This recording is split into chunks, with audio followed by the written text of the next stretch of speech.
Hey, everybody, welcome to the Santita Jackson Show here on AM 950 Radio, the voice of progressive Minnesota. There is so much to talk about.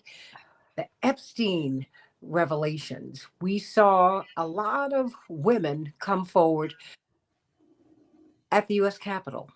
What did that presentation mean? What did it mean? Indeed, Virginia Giuffre, uh, really the one person who really has taken that case all the way to the top, who indeed was, it was found that Prince Andrew did abuse her when she was underage and she was paid for it, but she committed suicide, allegedly, because indeed she said, don't believe it if someone tells you that I committed suicide. And so you had many women who stepped forward. They said, she has given us the courage to come forward, and so we're here. And Virginia Giuffre's brother said, look, either the government and the Trump administration specifically stands with us, or you're standing with those who are guilty. Wow. And then we look at HHS Secretary Robert Kennedy Jr., who was before the U.S. Senate, and boy, was he grilled. I tell you what, but he was ready for them, and they were ready for him. What does all of this mean? What does it mean when you are in science and you cannot ask questions? And I say that as someone who majored in science for quite a while in college. There's science is dynamic. It is not static. It's something that changes all the time. You have new revelations that reset the chessboard, if you will. And the clashing was quite something. And it's amazing that we forget that he was one of the preeminent environmental justice and environmental lawyers in the world up until he confronted Big Pharma. Something to think about, everybody. So we've got a lot on our plate. And I said, well, who can we talk to?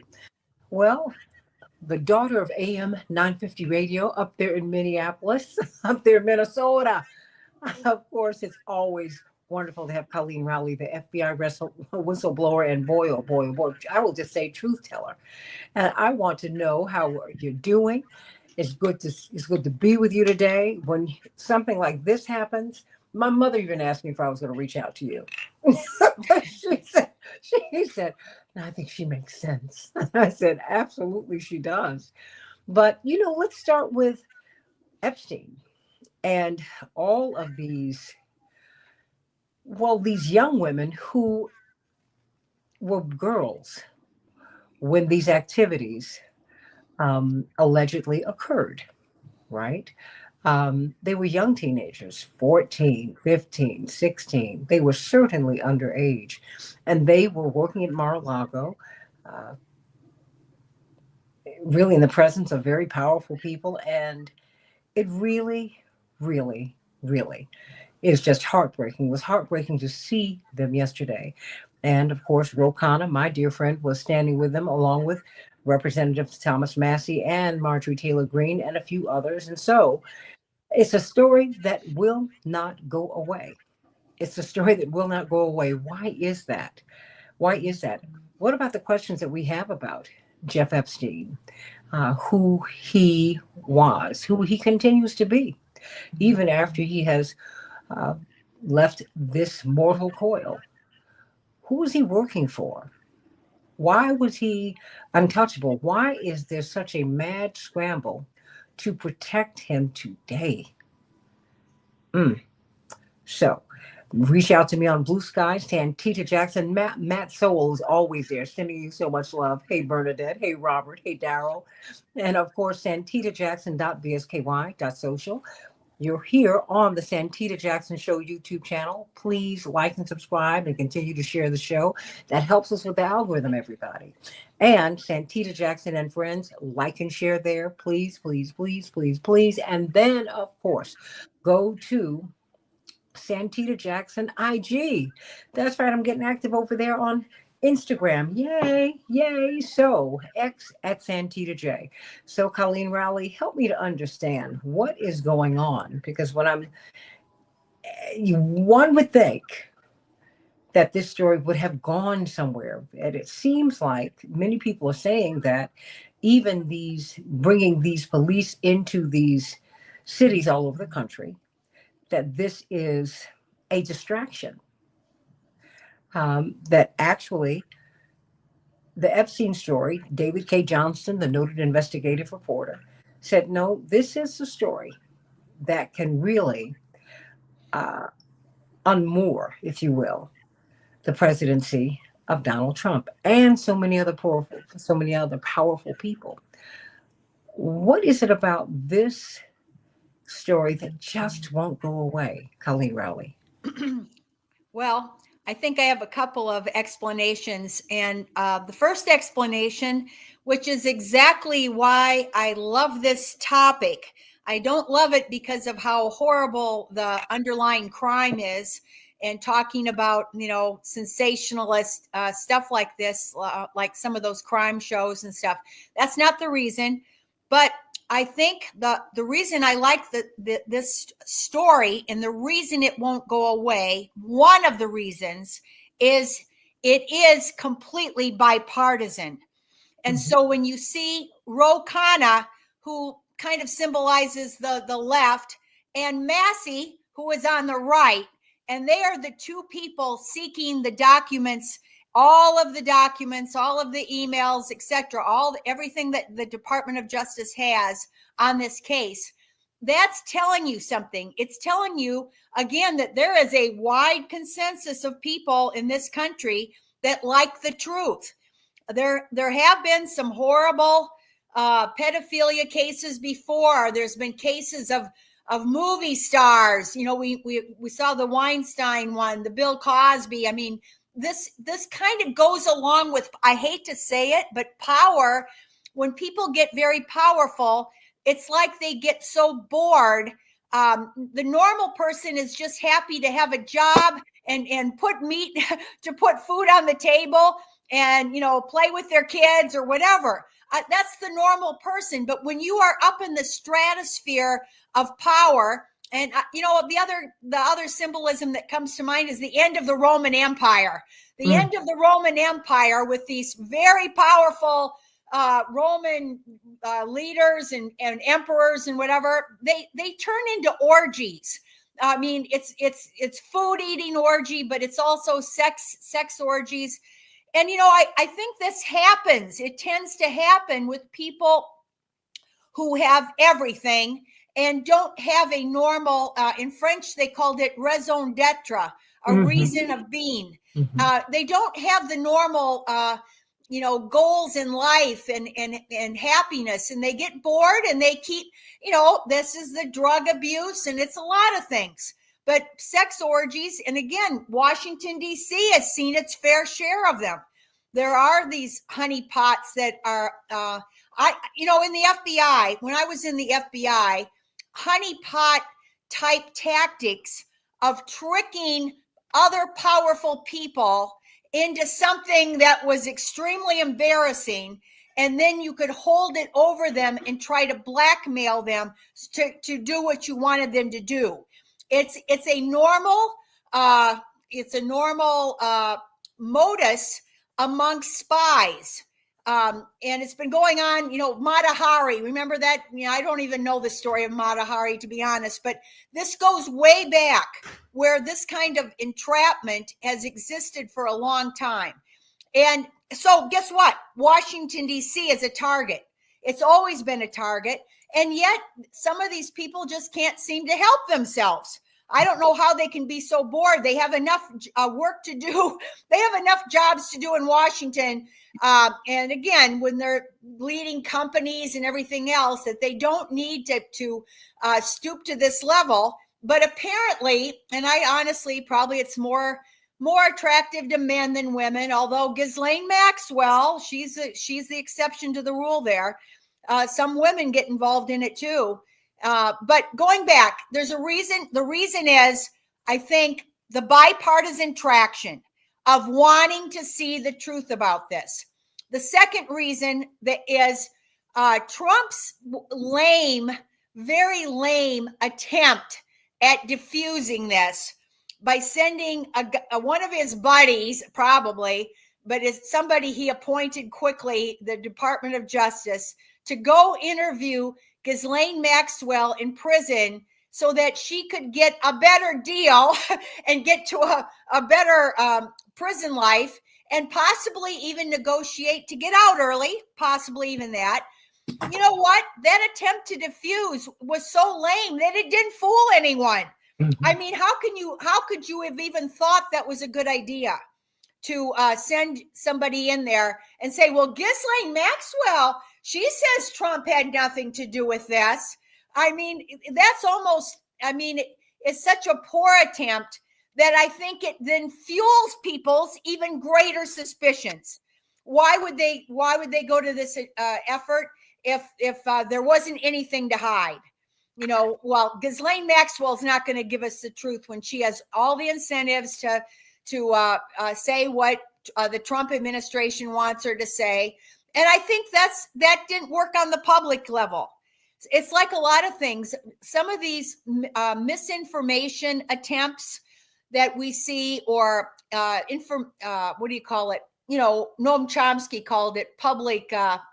What was his word for this? When you're trying to really influence the public through ownership of the media and stuff, he called it something. I forget the.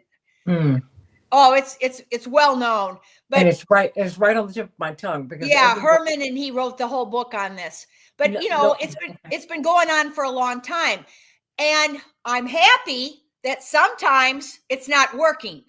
It unfortunately it does work very well. It's easy to influence the public in a way by pressing their emotional buttons, by barraging them with news media that you already control. It does work a lot. And in this case, luckily enough, I don't think it's working. I don't think this attempt to squelch this story, bury it, what we would call cover up, is working. So that's the good news. And I think Trump's attempt with Ghislaine Maxwell interview actually backfired. It actually backfired. And so let's cross our these women, which again, it was really a lot of times when there's a sex crime, it's hard to get people to go public afterwards. And Virginia Giuffre, is her last name Giuffre or whatever, Guif. I can spell it more than I can pronounce it. But that was good. She kind of led the way. And sometimes when somebody else, I will tell you that in these horrible sex abuse cases, when one victim comes out, oftentimes the police will know that if there is a victim, finally, we found the victim of this, and it's somehow known, there are protections for the victim's identity. But when a victim actually volunteers and it goes public, guess what? If this gets out into the media, many other victims come forth. And that's a well-known phenomenon, that if you can let the world know that this guy, and then let's say some old man, some dirty old man, and the neighbors say, oh, I always wondered about that. Oh, and then they'll ask, their grandchild, did you ever go over to that house? I mean, because this is silence until the first bit of information comes out. And when that comes out, yes, then you get these numbers of, oh my gosh, this happened to me too. And I'm going to also be brave and speak out about it. And that's frankly why it's important to go public. It's why it's important to, it's not because people have, a taste for listening to some of this. It's one of these things that we would prefer to shut out. We would prefer that civilization did not involve this kind of thing. And, a lot of times people will see something they give you a warning on TV sometimes. And so you can if you have children in the room or something, you could turn the channel because it's that bad. But it is, I hate to say it, it's important that it comes out, because that's the only way you get to the truth. It's the only way you identify other victims of a perpetrator. And so it's great that they spoke out. I think a couple of them were speaking out for the first time. I didn't listen to all of the whole press conference. I just saw some snippets of it. Mhm. But it's all really good because they should not bury this. They should keep going and find out the full truth. Ghislaine Maxwell has not told the full truth, and nor do I think she was even asked. I don't think Ghislaine Maxwell was even asked for the full truth of her father's. And, the fact is she's the daughter of a top Israeli agent, whatever, operator, if you want to call him an operator for Israel. And you know what? They She gave him a wasn't. state funeral. I mean, What? they He had gave him a state state funeral, funeral. right? He died also died a mysterious death. Mhm. And that's what happens. And I worked on the mafia, and so there was always a saying about the mafia, but something about you live with the something, you'll swim with the fishes. The end of it is, live by, the old Bibles, live by the sword, die by the sword. But they had it changed into something about you're going to end up swimming with the fishes, meaning they're going to dump your body in the ocean afterwards, And so this kind of thing is really, it's inherent in organized crime. It's also, unfortunately, inherent amongst powerful people. And again, when they get involved in crimes like blackmailing and stuff, it often will end in these kind of suicide homicides. Sometimes just plain suicide, and other times suicide and homicides. So we don't know no one knows the full truth about any of this. And Do you think we'll get to it? Because it seems that there is so much. He seems like Jeff Epstein is still being protected, even in death. And the people who are associated with him. And maybe when you talk about the bipartisan nature of it, it's not, this is not about Trump or anyone else. This is about everybody, right? Not just one. And I guess we also see, and we've talked about this before, the nature of power. Power knows no party. It just, they use parties and they have these fights, they wink and nod, and then they go on. And the two major parties maintain the system. Nothing changes. I mean, is this what we're beginning to see here? And do you think that's what's kind of got people rankled? I mean, there are so many elements here, Colleen Rowley. You've got the trafficking of young girls. You also have someone who is very protected, it has been stated that he's intelligent. It's someone who clearly, and these young girls were used, it seems, to entrap powerful people. What is it? I mean, there's so many layers here, Colleen Rowley, and I'm wondering if anyone could have done anything. Yeah, it's in the other layer that is known. We don't have to guess or speculate about this. It is known that Epstein was hobnobbed, he socialized with the rich and famous and powerful. On a bipartisan level, it had nothing to do with political party, but people like Gates, for instance, and of course Clinton's and Trump, and there's solid evidence. Dershowitz, a Harvard professor, for heaven's sakes. I mean, all of these people that are known to have ridden on his luxury plane to his Lolita Island. Now, whether or gone on trips with them, and the correspondence between them it kind of suggests that everyone was. It wasn't like people didn't know, because some of these relationships existed after he was charged the first time. So it's hard for them to say, "Oh, I had no idea. He just seemed like a choir boy to me." He was, I don't know. There's no way they can say that. They knew, because a lot of these relationships existed or persisted after he was already charged. So, I mean, I think there's a lot of things that make this again, a story that we want to get to the bottom of. I mean, ideally, we should get to the bottom of it. If it did involve blackmail of this blackmailing of high-level public figures is the worst form of public corruption. You know, Why? In the FBI, we were always told we had 300 different federal statutes that the FBI investigated, everything from bank robbery to drugs to frauds to Ponzi schemes, obviously terrorism. I mean, it runs the gamut, 300 some different crimes, and child porn on the internet is one of them. So it runs a large gamut, but we were always told and lectured that the most important crime that should receive top priority, actually, it wasn't even terrorism. We were always told the top priority of crime should be public corruption. Now, why? Why is that? Well, I know why, but years later, after I retired, you know, I've been retired for 21 years now, 21 years.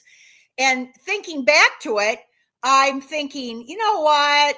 I mean, that was a lofty thing for them to be saying to us, that public corruption should be the top priority crime. Because you know what? It hasn't been.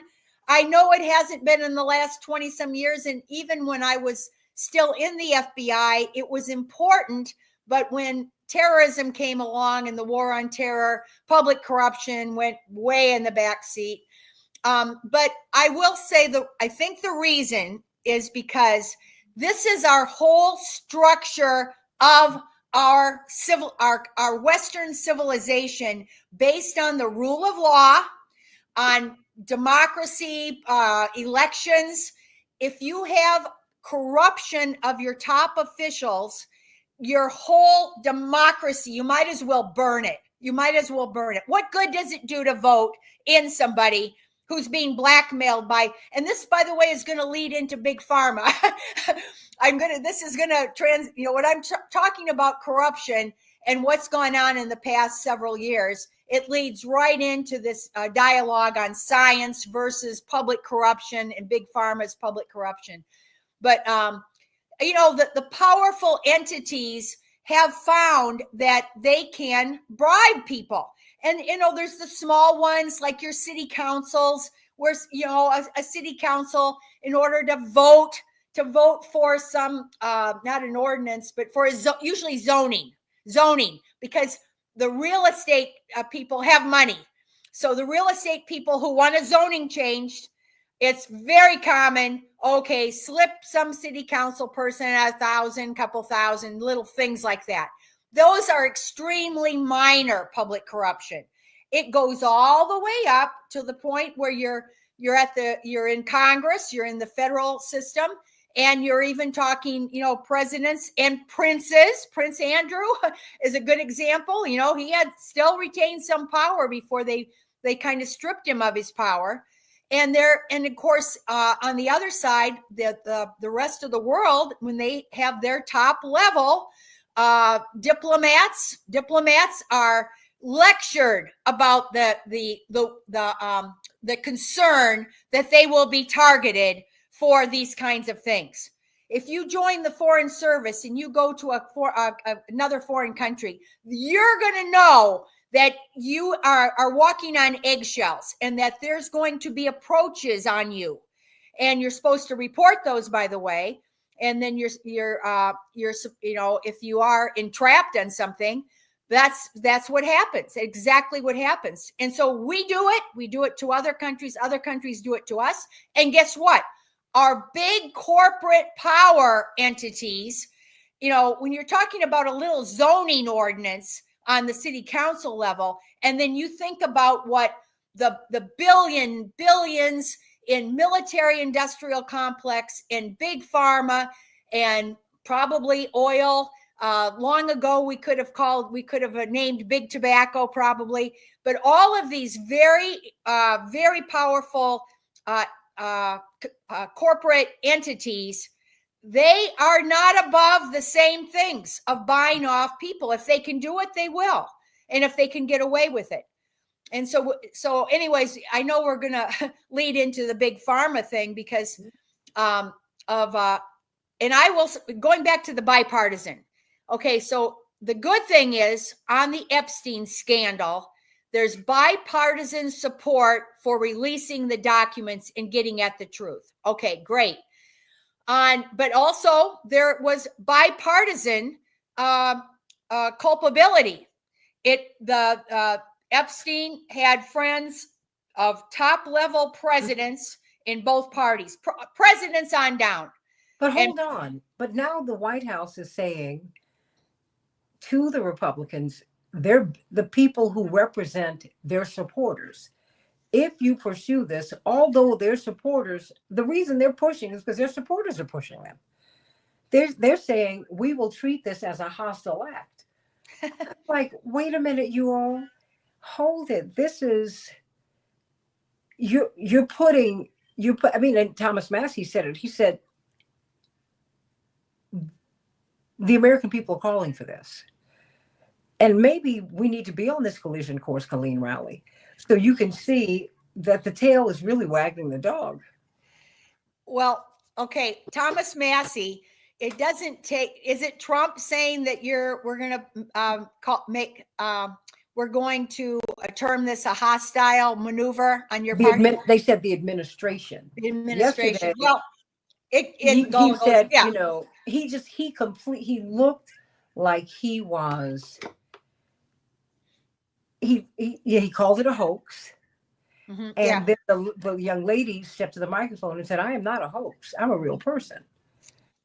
And then you had Virginia Giuffre's brother on CNN last night who said, look, wait a minute. Our government is giving cover to predators. Right. He said, just to paraphrase him, he said, and that is not a good thing. And I said, oh boy, this is about to really, this is not going, if this is just growing, Colleen Rowley. Going back to what they have to protect each other because they are afraid once the dam breaks, once it's one of them has to take the fall for this. Mm-hmm. And there's lots of them. It could be maybe somebody that's not even so powerful at the top. But if you remember Watergate, it was Dean. It was some of the lower level people that finally said, okay, I'm going to spill the beans. Once that happens and the dam breaks, and guess what? It ain't going to work that we can just say, oh, it's just Trump. Because Trump can now point to the others. Their protection, their mutual protection is based on knowing what you've probably heard this before. I know where the skeletons are buried.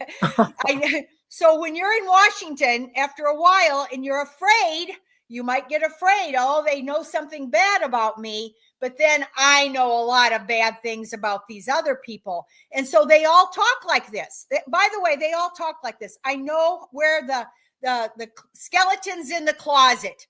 I know where the skeletons are in the closet. Okay, it's a bit of protection because that knowledge. But when the dam starts to break and someone finally talks, one of the perpetrators, somebody with some knowledge, in the mob, there was the first guy. What was his? Oh my gosh, starts with a V.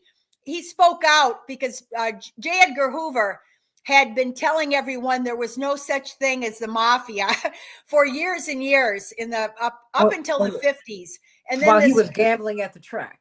Yeah, gambling and whatever. But because they had pictures of him allegedly in cross-dressing and all of that. And so he was like covering them. Yeah, we don't want to get off on Hoover, but Hoover had one best friend.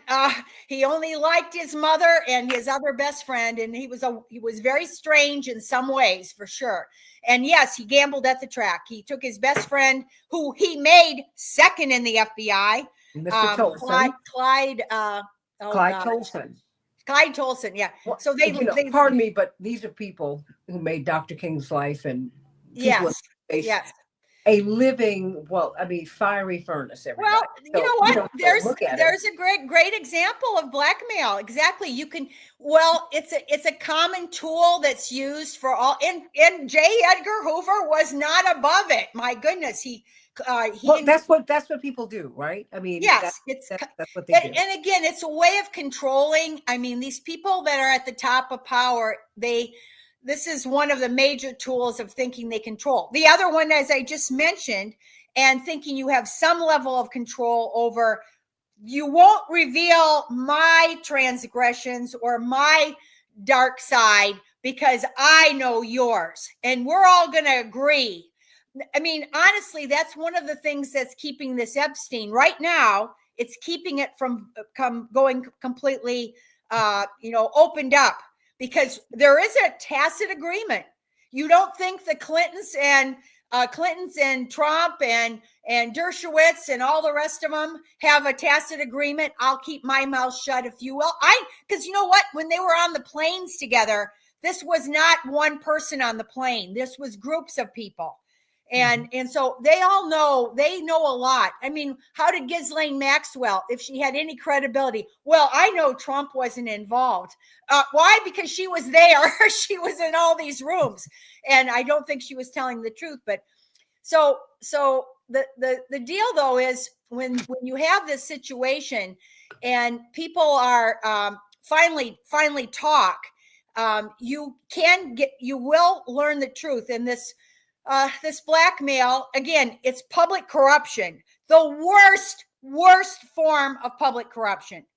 And I think it's been let go. I think there's been a lot of glossing over all of the public corruption, and it's gotten to the point where you can be a sex traffic with young girls and actually almost, by the way, get away with it. Almost. And Epstein himself came this close to getting away with it.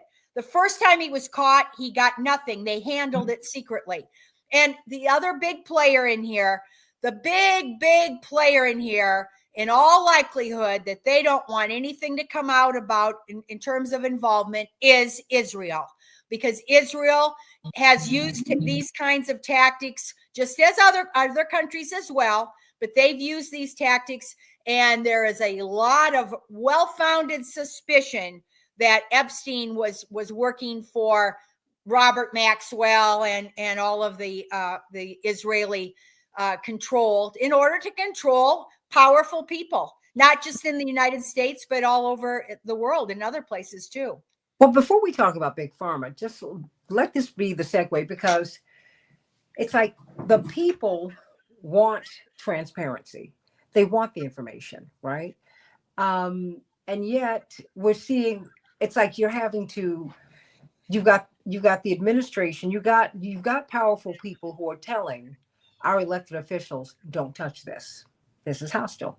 I mean, and I'm just trying to figure out where this will go. I mean, do you think that people are going to push for this? Does this matter to people? There are a lot of competing events happening right now, that actually, some of which should actually even matter more than the Epstein scandal. I hate to say that something can matter more, but I think there are things like, for instance, an ongoing genocide in Gaza. I think the world cannot be, not care about this right now after 2 years, and watching a genocide unfold before our eyes, and then think there's nothing's going to happen to me. I live in the United States. Nothing can happen to me. And, you see a lot of, I keep thinking of French words, which I don't like. And, the lack of worry, the lack of concern about something like that. The lack of concern about the fact is, that Israel looks like it's going to start war on Iran again, start bombing Iran again. There are things, lots of competing events happening right now, that I think it's very hard. We almost have to do what Samantha on Bewitched did, is twitch your nose and be like 10 different people and try to address it. I'm working on this anti-genocide lawsuit that the government just submitted. We got it at 5:00 on Tuesday night, the day their answer was due, dismissing the lawsuit that we charged our congresspersons for voting to arm Israel during a genocide. And, I keep thinking, if I was in their place, if I was the assistant U.S. attorney, which, you know what, I've been close to being that place. I was on the other side for 24 years.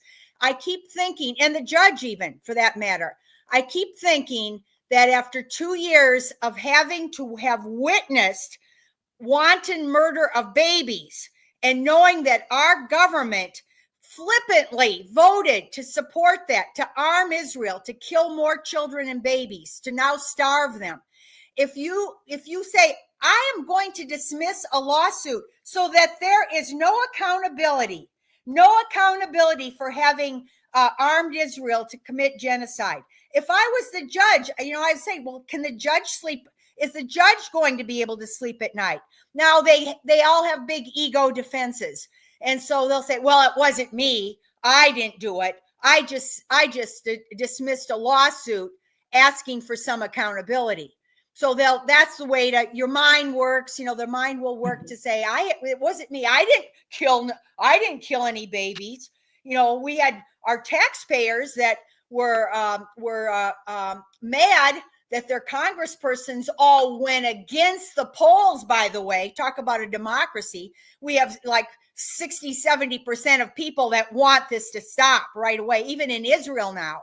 And yet the people at the top who continue to vote to arm Israel, to do more starving, whatever, are paid off, because Israel's the only country that doesn't even have to register under the foreign lobbying laws, and they can take all this money, millions of dollars. And Trump, by the way, took 100 million or 200 million from Marian Adelson. So I'm not making this up. This is the truth. Our public officials are not acting in our interests. And so we attempt through a taxpayer lawsuit, class action lawsuit. And you know what? If I was the chief of the civil division who wrote this thing, there are legal, pretextual, procedural things like standing and the political question doctrine. There are things that she can say, well, I didn't make up the precedents. I'm just pointing to the precedents. So we can all have those excuses in order to say, I wasn't a part of the genocide, but you know what? You are. Everybody who is not doing their utmost right now to bring a genocide to an end. I know I really veered off of Epstein, but by the way, this is a little bit connected because Ghislaine Maxwell's father was an Israeli agent. I mean, there is a lot of connections with all of this. And public corruption works because there are powerful entities like Israel, by the way, that can fund politicians, and that funding trickles down to your appointed officials in government. And your J. Edgar Hoovers don't even think. It's the good soldier. They take their orders. Okay, I gotta go bomb Hiroshima. I'm not gonna worry about the civilians and the women and the children that are gonna be under the bomb. I got orders to bomb Hiroshima. I'm not gonna second guess that we already won the war and that there's no reason for doing this. All of the generals are opposed to it, including Eisenhower and MacArthur, and all of the generals were opposed. But the guy who actually follows the orders and drops the bombs didn't care, or he said, well, that's not my fault. I had nothing to do with the wars, starting of the wars, and I'm just a little cog in it. But I think personal responsibility, when I used to lecture on ethics, a lot of it is on personal responsibility. And right now, I will tell you as somebody, it's hard. It's hard not to feel helpless and hopeless because things are such a mess. We're really a mess in the United States on so many levels. And you hardly know even what to focus on that they're, again, with these horrible situations. I think it's kind of like the end of an empire where things are really going awry. It's not maybe to the point of the last days of the Roman Empire, but it's we're getting there. But people have to take responsibility, and people have to do what they can. And if I was the judge with this unique, I will say unique class action lawsuit that we filed, creative, you know what? I think I would try to find a way, just for my own conscience. I would try to find a way not to say, oh, you silly plaintiffs, don't you know that the president can make any political decision? It's war, so they can do whatever they want. I think I would at least find a way to give some sympathy to this problem that the public right now is led by leaders who are not caring about the public good. That was what we sued on, the tax and spend authority in the Constitution. And you know what it says? It says it has to be spent for the general welfare of the people. It's not supposed to be spent on whether it's big pharma buying out. We got to get into the big pharma.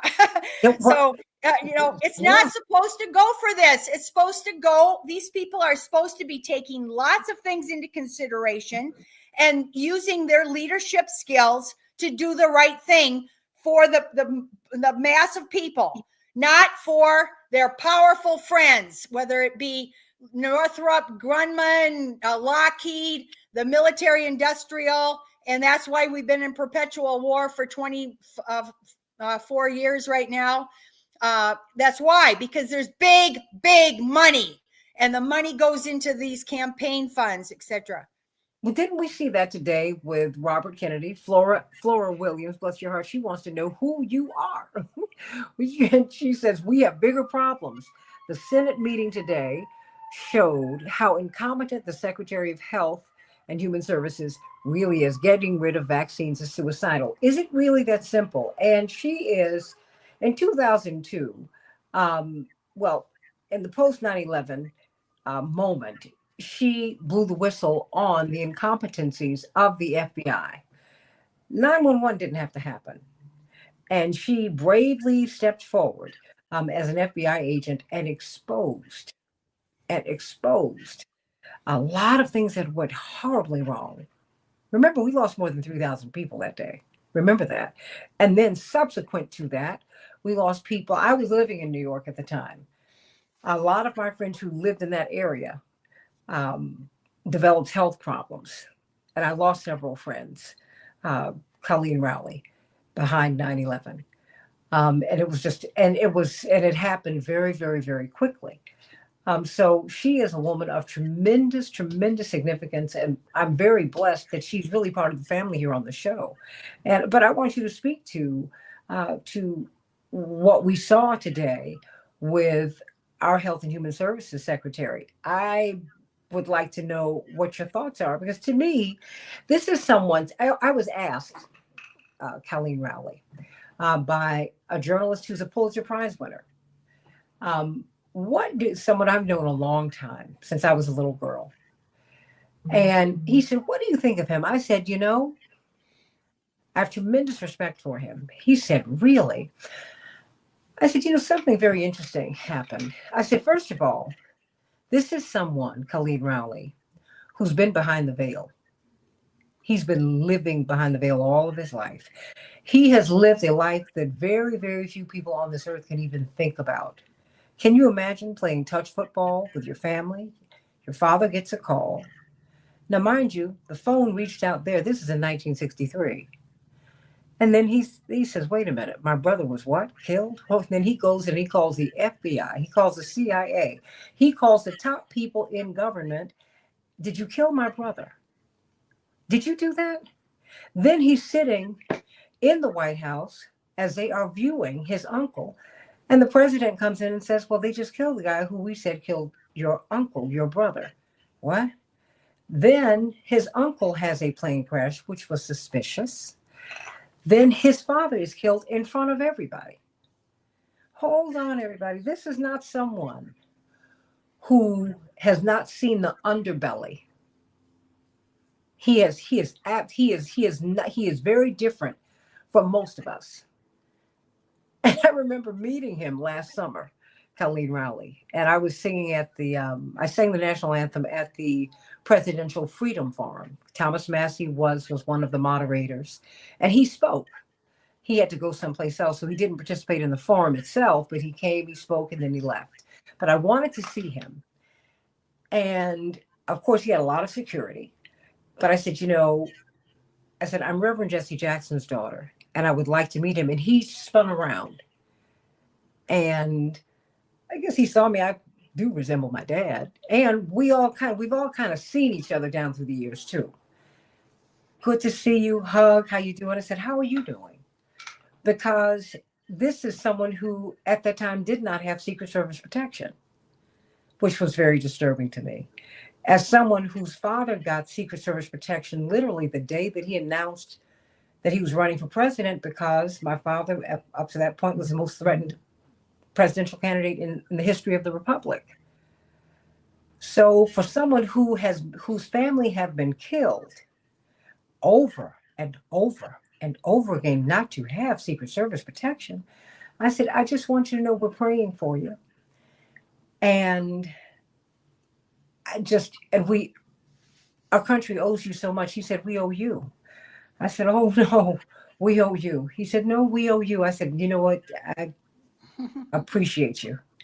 That having been said, you all, he's seen things, and you've seen things, and you know things, Colleen Rowley, that most of us cannot even imagine. So when I saw him today taking on the U.S. Senate, and he just took on incoming fire. And I said, wait a minute, has anyone asked how much money each one of these senators is getting from Big Pharma? Mm-hmm. I'm sorry. So help me to understand what we are seeing. Well, there's a backdrop that goes back on a few years ago. You have to go back at least an administration or two. And most of the people that would call themselves liberals, who are, who know about the way big power corrupts. This is one of the things when I ran for Congress here in 2006. I mean, everybody understood that. My supporters and the Democrat DFL party, I mean, I think it was well understood, and that there needed to be ways to curb the money power of some of these what Eisenhower warned about, the military industrial complex. But they're not the only ones. They're not the only ones. Big Pharma might even have more money. They might be spreading more money to buy congresspersons than the military industrial complex. I've read somewhere. I think it's possibly even more money, but I don't know for sure the exact amounts, but I know that it's big money. And you know what? If you're running, you have to take that money. You have no chance to win without taking the money. Now, there will be some purists that will say, I refuse to take money from whatever good, but they very rarely have a chance if they don't take that money, because you have to buy ads on television. And by the way, the television is bought out by Big Pharma. One of the reasons why you can't trust and why we have such a low public trust in our major news media right now, one of the reasons is they are very beholden to the ads that they have to run. The old example, I like to talk about old examples, because when you talk about current examples, people don't get it. But the old example was 60 Minutes.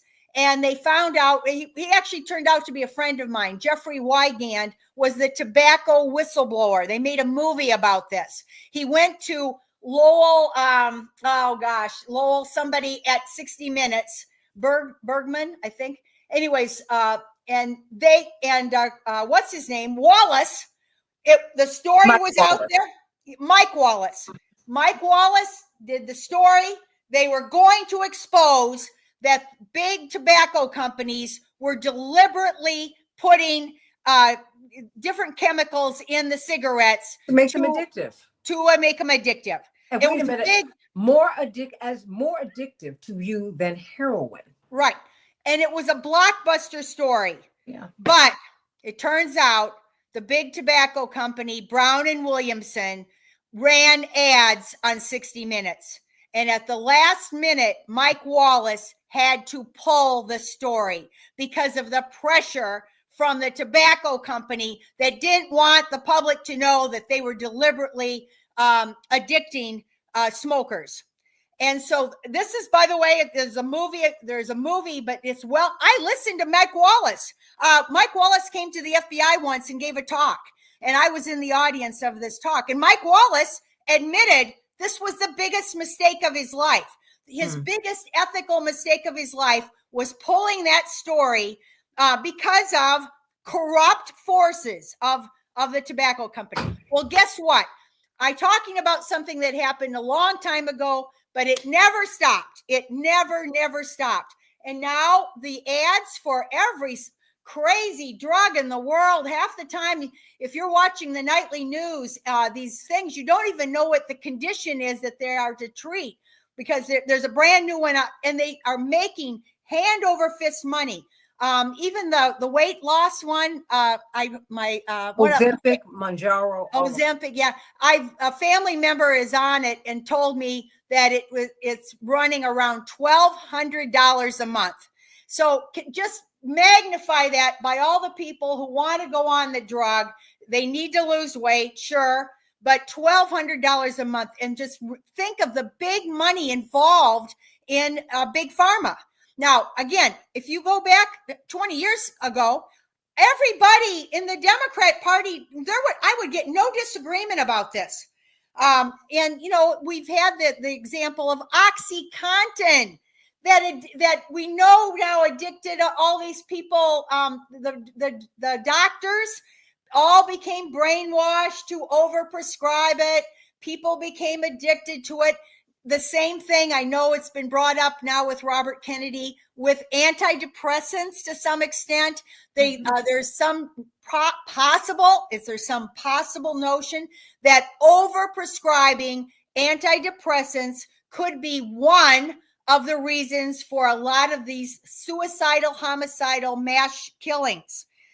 Because a lot of these people, when you start to research the mass shooters, you're going to find a lot of them are on antidepressants. Now, that could just be a correlation. But if you are following scientific method, and the scientific method, which is what Robert Kennedy promotes, and that basically is fine. Okay, we don't know for sure. Let's study it. But even his suggestions, I would say Robert Kennedy has made suggestions. Let's study. Let's try to find out what causes this epidemic of autism. Let's try to find out if antidepressants could be possibly linked to enabling violent behavior. See, Yeah. Colleen Rowley, hold on.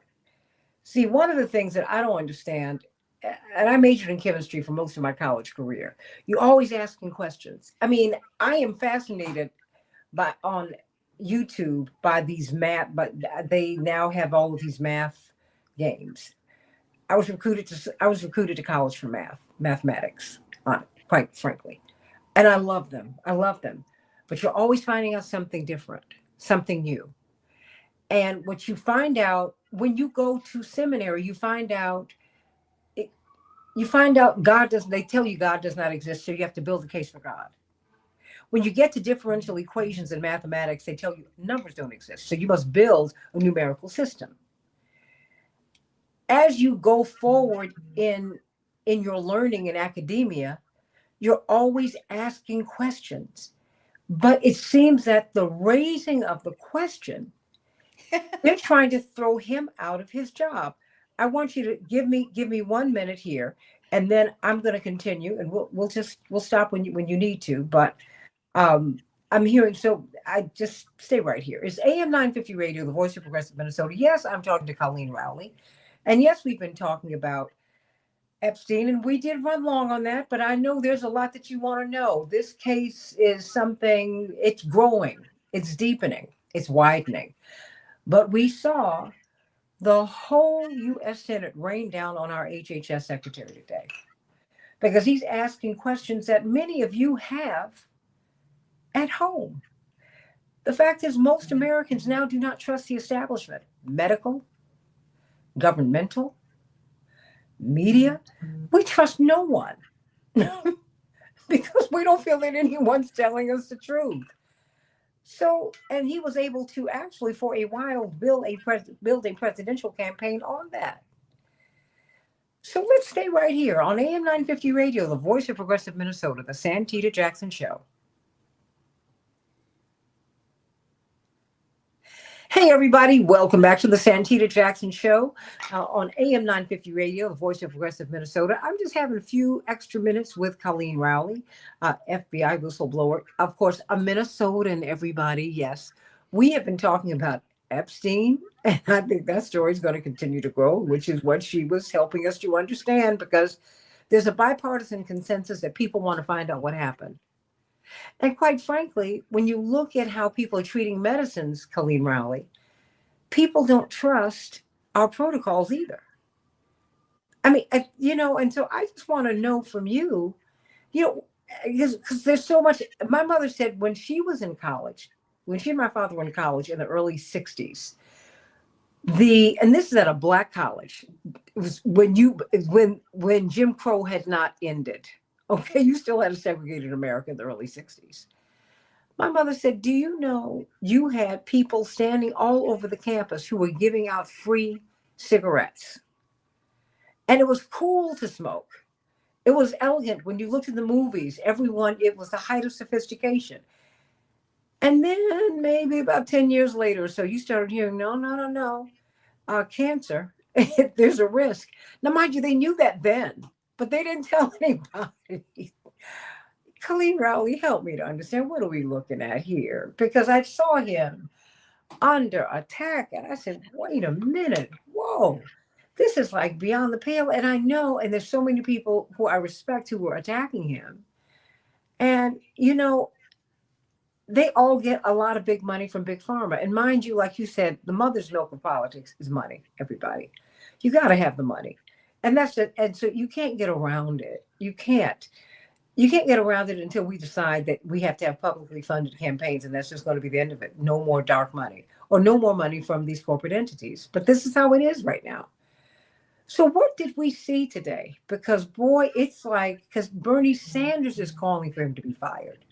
Yikes. He has a mutiny within the HHS. All in all of these different entities, people are saying he's got to get out of here. What is going on? Well, I got a lot of comments here, if I can remember them. But, Bernie Sanders, like a lot of people, he can be right. I totally agree with his resolution to stop arming Israel. Mm-hmm. He's spot on. Excellent effort on his part. I don't agree with his criticism of not finding out the truth about Big Pharma, whether it's OxyContin, vaccines. And it's not just vaccines, it's the COVID mRNA, which is the most important one of recent vintage. Just because something, when people have really pushed something, like, Fauci is a good example. Fauci pushed this. He's now been caught in a lot of lies. He has been caught in lies, outright lies. And, he would be saying, oh, you have to wear a mask. And then you're seeing a picture of him sitting in a baseball stadium without a mask. I mean, it's Fauci. He said it was effective. He said you wouldn't transmit the COVID virus. Those were all lies, outright lies. And you know what? They are paid.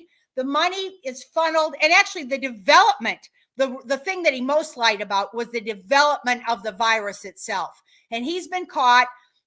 Rand Paul and others have caught him in outright. He was connected to the development of the virus as a bioweapon.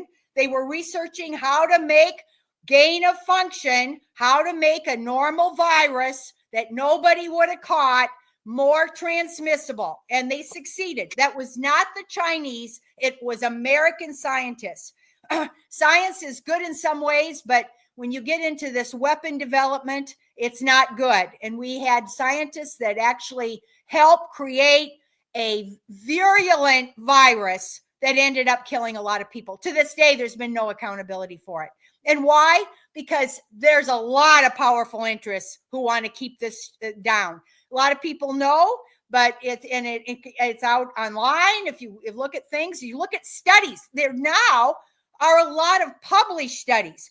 For a long time, remember what the slogan was? Oh, follow the science. Because if we can refuse to publish your article, then it's not science. It has to be published. But those medical journals are all receiving money from big med and big pharma. And so they went along with it to a great extent. They actually, in some cases, had to retract false articles that they published that were pro big pharma. And in other cases, they censored and they refused to publish.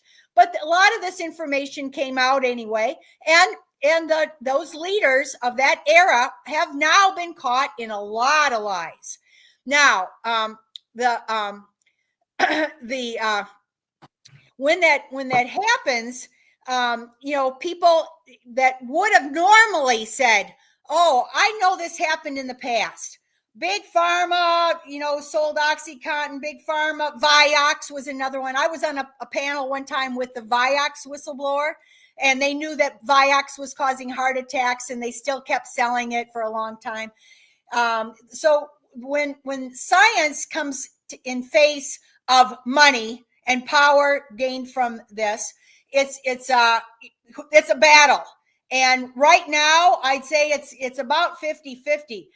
The people leaving the CDC that are some of them are voluntarily resigning. One of them, I think, was one of the top people was involuntarily terminated, but then some of them have voluntarily left.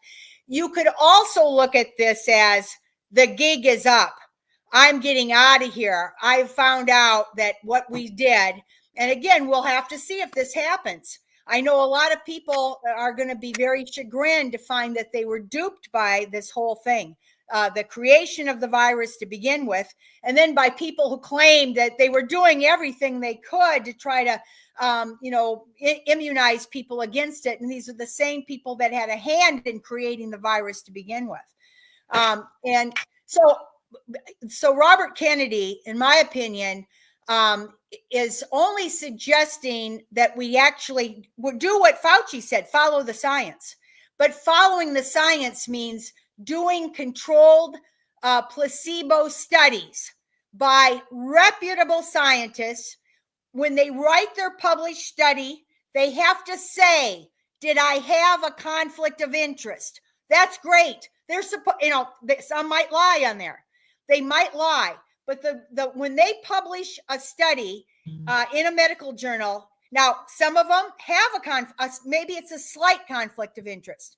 They have to divulge that. They're supposed to divulge that at the very beginning of the study, so that when somebody reads it, oh, well, I was the top recipient from Pfizer, Moderna, whatever, but I'm telling you it's perfectly safe. Well, okay, then if you read the study, you can at least put that into context. But in theory, the studies that have a lot of validity are the ones, and once in a while, there will be a scientist who has a hypothesis. And the hypothesis will be in one direction. We think this will happen if we do this, this, and this. They then do the experiment, and it comes out different.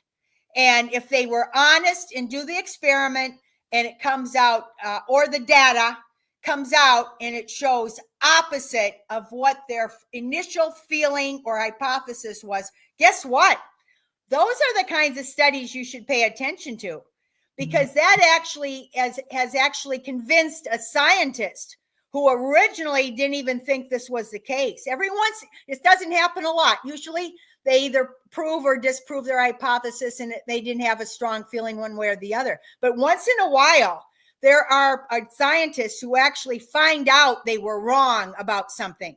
And then, it actually with the COVID shot, that was the case. There's a lot of scientists who were originally believers in it, and then they found out, oh my gosh, it's not that safe and it's not that effective.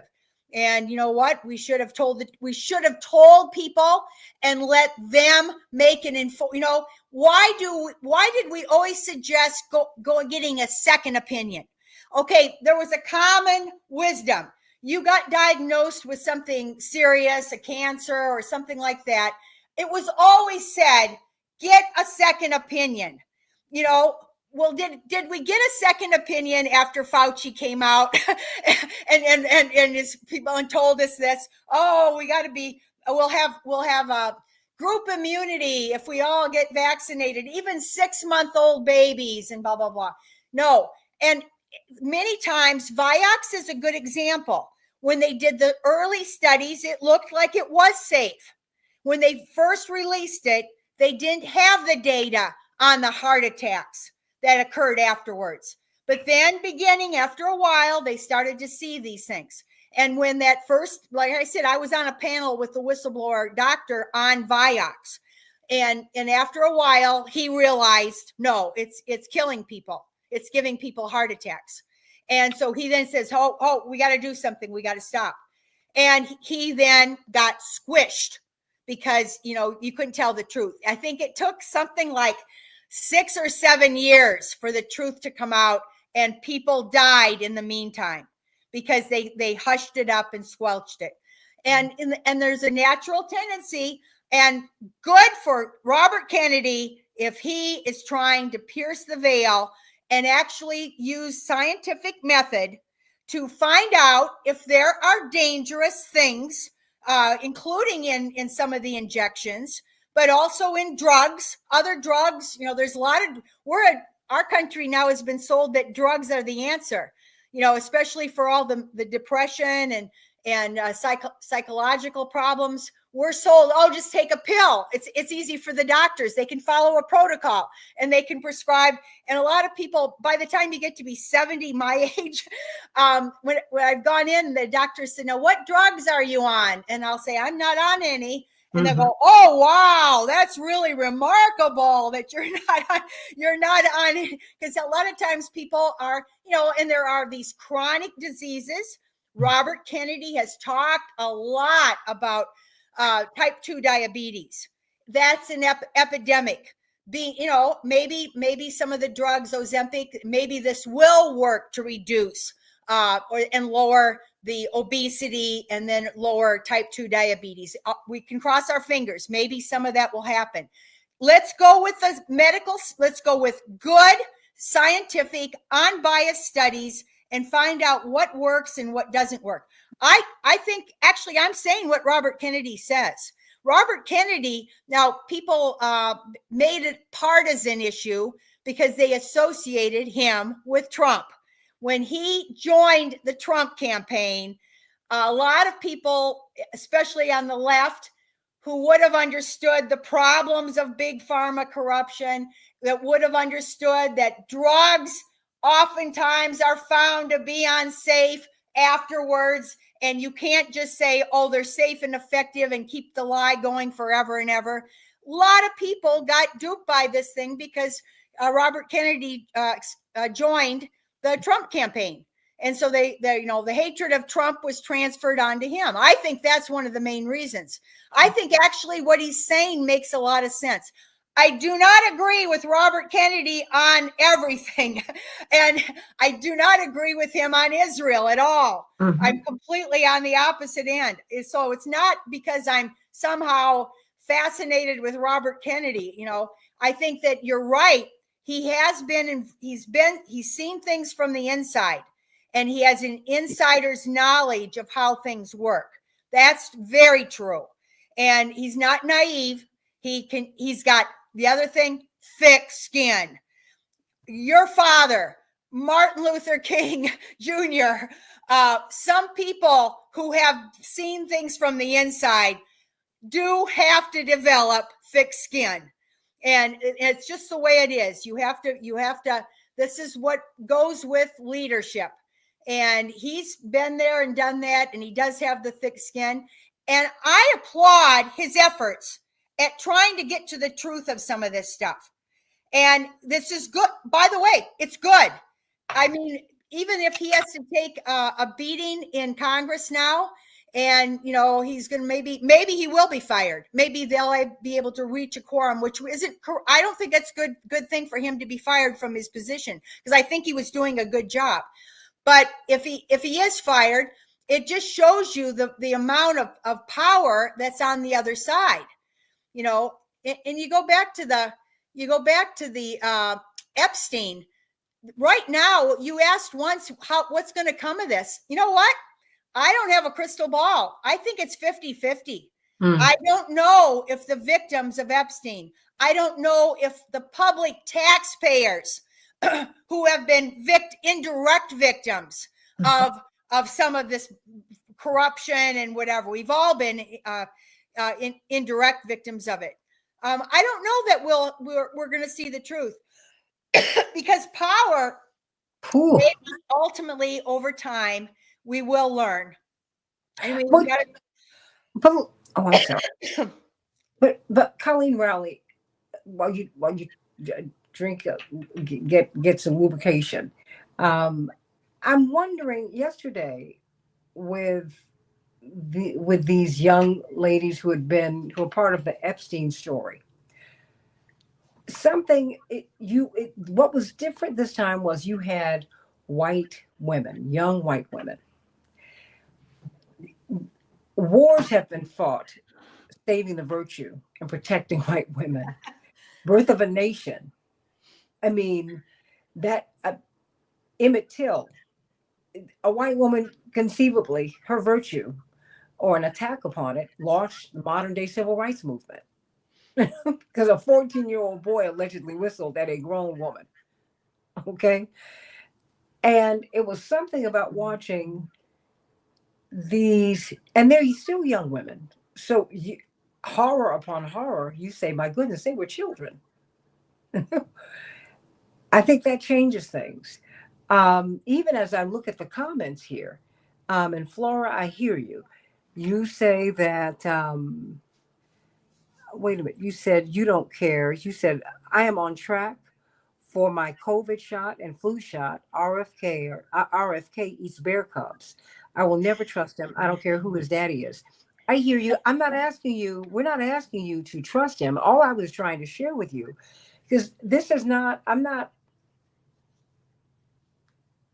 I shared with you my own perspective on him, because I have just been in enough situations with enough people, Colleen Rowley, after meeting people like you.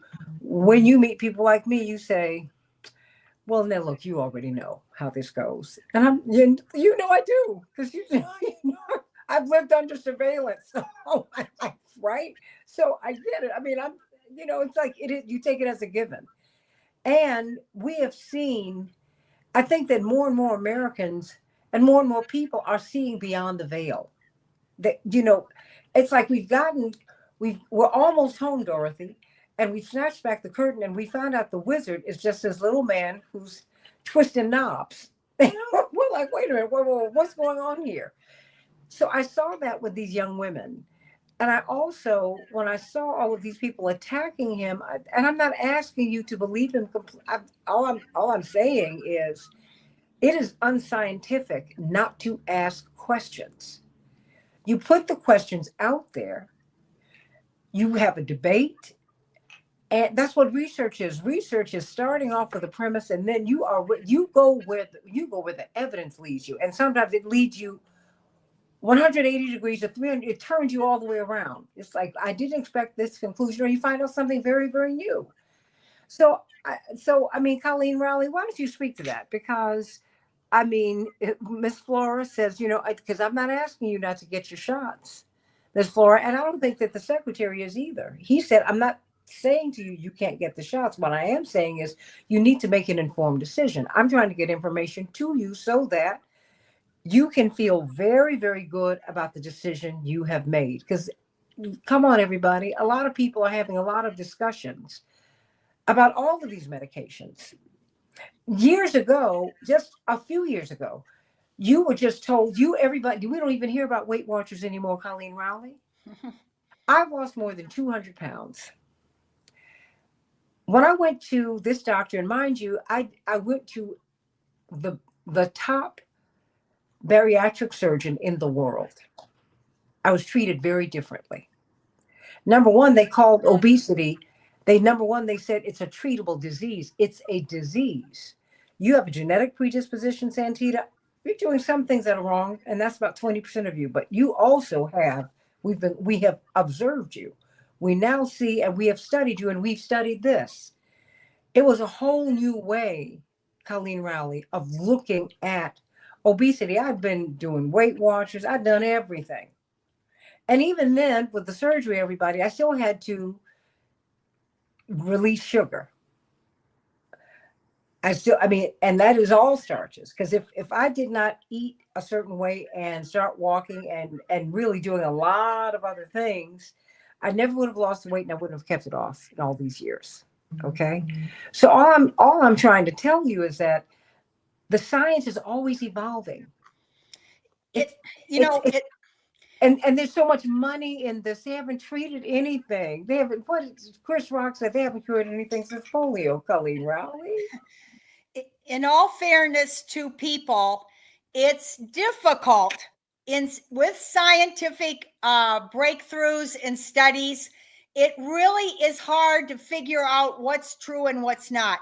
I don't know if you remember, but several years ago, they were almost like on the news. They would, if there was a new study, eating sugar makes you happy. I mean, they would come out with something that would be kind of counterintuitive, and they would put out a study simply for interest. It would catch people's interest, and we would always say, well, you know what? One study.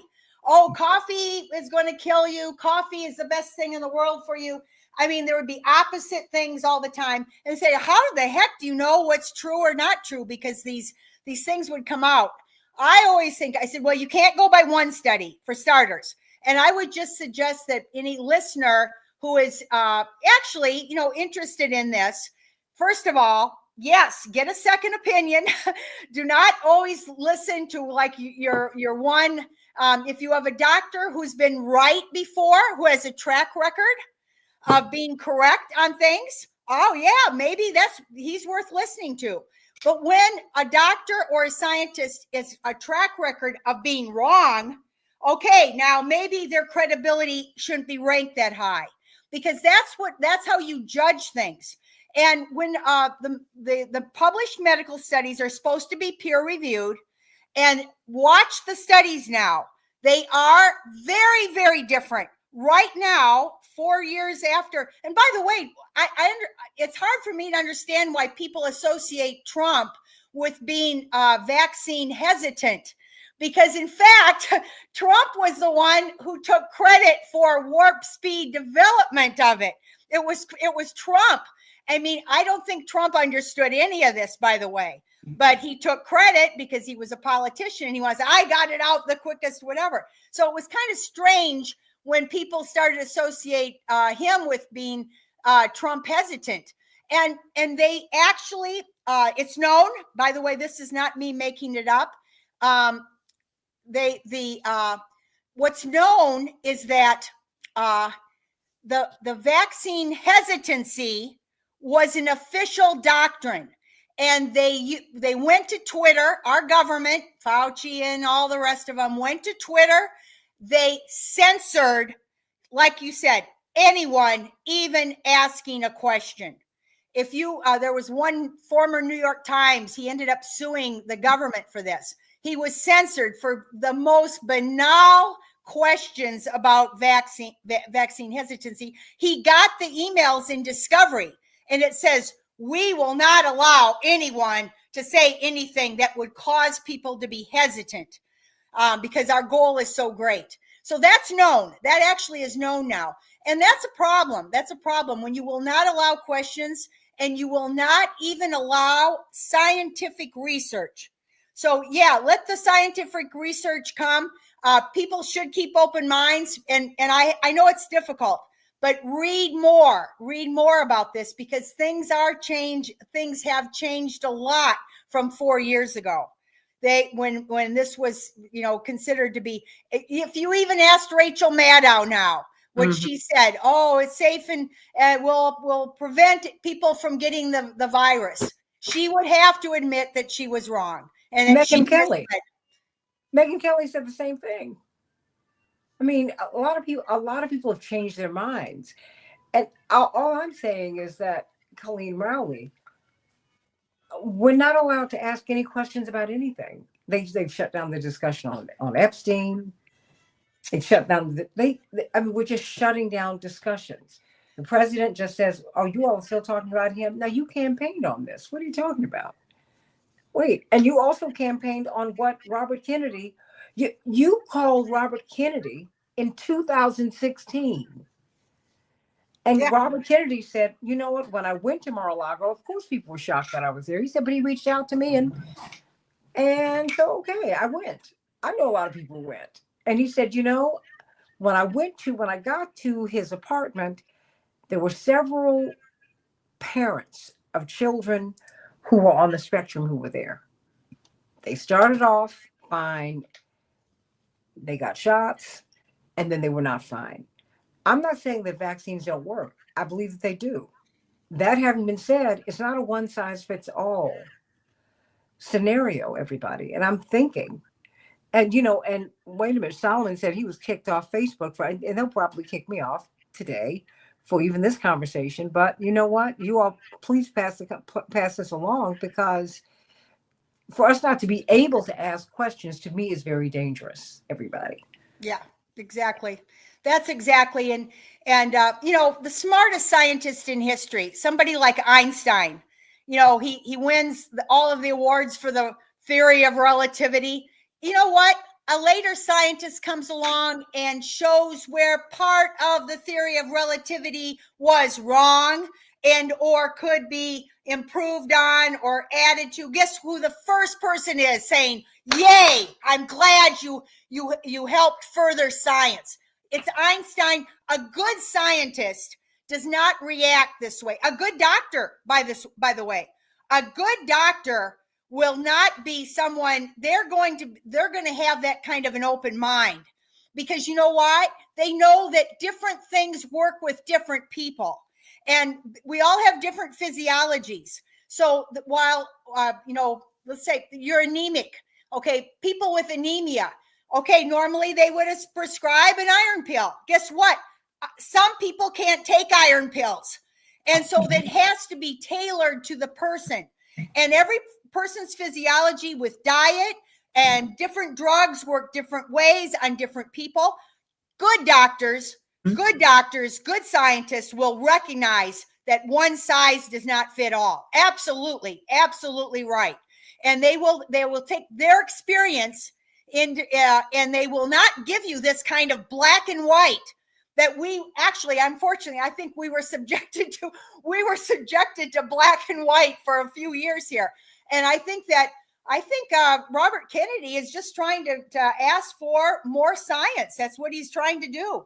Find out the truth of things. But he was attacked today. And anyone who asks those questions, I mean, I said, well, and all of the cable networks were carrying the hearings.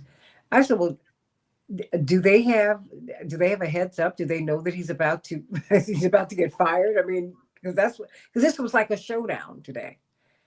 And Miss Flora and Bernadette, I want us to win. I want the people to win. And I know that you ought to be able to sit down with your doctor and ask them all kinds of questions, because remember, it's the practice of medicine, not the surety of it, the practice. They're constantly practicing, and they want to know, how did the medication work? That when you first go to the doctor, you sit down with them and you tell them what's going on with you, because they don't know.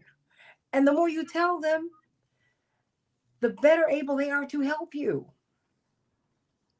And I'm just saying right now, if you look at every news show, Colleen Rowley, It's nothing but drug companies telling you that you're sick and you feel okay, but take this pill and you'll feel better. And I'm like, well, wait a minute, I didn't know I was sick, but okay. It's just, is there something that's not right here? I mean, I'm just seeing in the Epstein case, I'm seeing here, I'm seeing these big interests. They're controlling our lives, and I don't even know if I think more and more of us are becoming aware of it, aware of this. But I mean, but where do you see this? What should we read into the hearings that we saw today?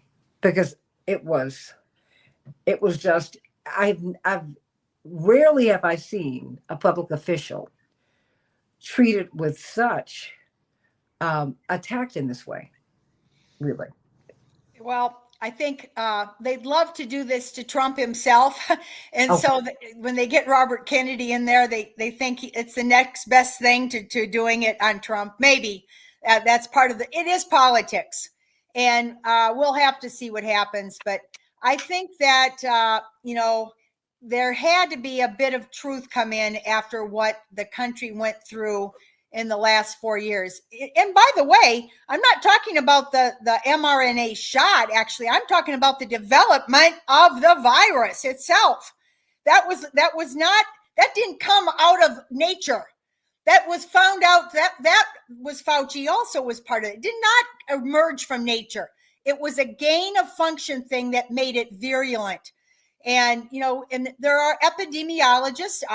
They do disagree with each other on a lot of things of different points, but and it's hard for the average person to understand all of this, and we don't have the time.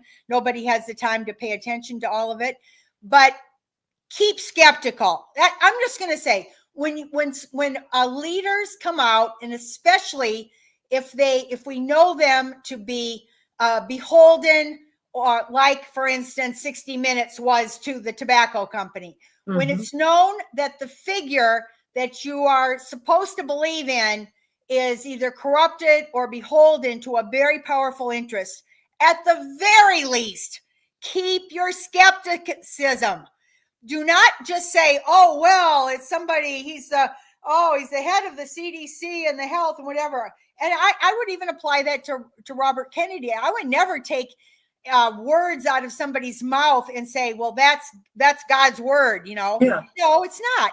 If it makes sense, right now there are we didn't even talk about this, but if you go online a lot to YouTubes, you're going to see some crazy stuff out there telling you to eat salt and oh my gosh, they're all over the map.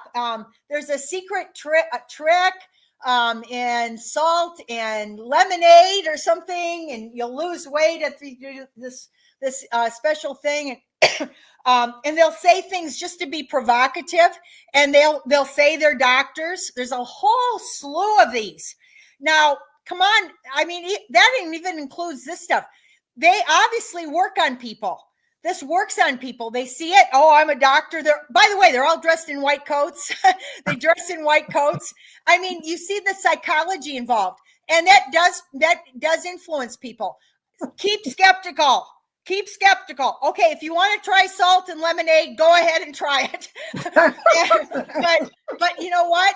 Just because somebody in a white coat who has paid a lot of money to be on an ad somewhere is telling you something, do not definitely give up your critical thinking skills. Seek second opinions from other people that you know and trust. And and right now, by the way, watch the medical studies that are being published and peer reviewed, especially the medical studies that are not by people who have conflicts of interest. So when the study says no conflicts of interest, because they aren't taking money from whatever thing and whatever, and they're peer reviewed, start watching those now. They have changed a lot over the last 4 or 5 years. They have really changed. What should we be? What are some of the critical questions? I mean, just as we look at the news, because we're being inundated, not just with corporate media, but YouTube has become like my media of choice. I love listening to different people opine and bring different kinds of information because you have a lot of different media outlets that exist in that space now.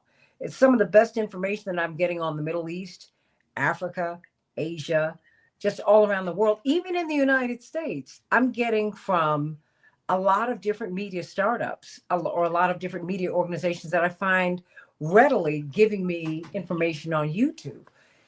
What do you think we should do? Because we have a lot of information coming at us, Colleen Rowley, and it can be hard to properly discern and filter what's coming at us. It is really hard. I think the only thing you can do is, at least for starters, you have to keep open-minded, look at the range. And oftentimes, they always say a clock will be right, broken clock will be right twice a day. Okay, so sometimes somebody can be very wrong about a lot of things. They still might be right about one particular part of it. And that's the way science works, by the way. That is the way science works. Oftentimes their thesis is wrong, but they were right about one part, one thing. So when you're reading, again, it's critical thinking and critical reading skills. The easy thing is our corporate news networks, when they get bought out by either some big company ads or, like, I probably shouldn't say this, but one of our networks just got bought out by Netanyahu's best friend. And it was one of our big television networks. And Ellison. CBS. Yeah. That's Can right. you say CBS just got bought, really bought? Okay, guess what? They've already ordered their coverage to change, and they've put a pro Zionist, pro genocide person in charge of CBS, and they've told everybody, you got to change now. Everything's got to change. Okay, when you're watching I'm not saying don't watch CBS, but when you're watching it, you got to keep that in context. You got to keep that background. There's been an expose now about the BBC. The government, the UK government, put people in the BBC in order to manipulate the narrative and the news all over the world. That's just come out. They found some documentation and evidence that the BBC. Okay, fine. You can still watch BBC, but you got to keep these things in mind, because this is what impacts the actual truth of things. And it's hard to do, but you can't just trust. I know people are a little too naive. It's like listening to in the old days, those big evangelical preachers. There was Oral Roberts, and I forget, a lot of them had Billy their Graham. own sex. Baker. Mm-hmm. They were making hand over fist money, and a lot of them had their own sex scandals on the side and other things going on. Okay, don't send them all your money. Period. Don't send them all your money. The guy who shot the former Prime Minister of Japan, Abe, Yes. the assassin, it was found out that he shot the Prime Minister of Japan because the Mooney Sun Yat-moon group had taken every last cent from his mother. And his poor mother, who was now, miserable, had been taken for everything she was worth by the Moonies. And then when Abe cozied up to Sun Yat-moon, this assassin took it out on Abe. Okay, so this kind of thing has happened. People, I remember, was it one of the radio shows on the way into work in New York City? He would always do a parody. He's dead now. Imus in the morning. Do you remember him? Oh, of course. I was living there then. Yeah. Yeah, I used to listen on the way in. And he did those parodies of people that were able to fool people out of all their money. Yes. And you know what? That same thing is happening. It happens on different levels. And that's just a great example to look at about people that they get in, they got the airwaves, they got the power, and people who tune in. My own grandmother, she was watching professional wrestling. This is like in the 60s. I was a little kid, and we would come into the house, and my grandmother would have her old black and white TV on and watching professional wrestling, thinking it was true. Oh. and my dad would say, Arlene, they're faking it. But and maybe at the back of her head she knew it was fake. I don't know. But in any event, you got to be careful, because there's a lot of charlatans out there, and a lot of them are in power.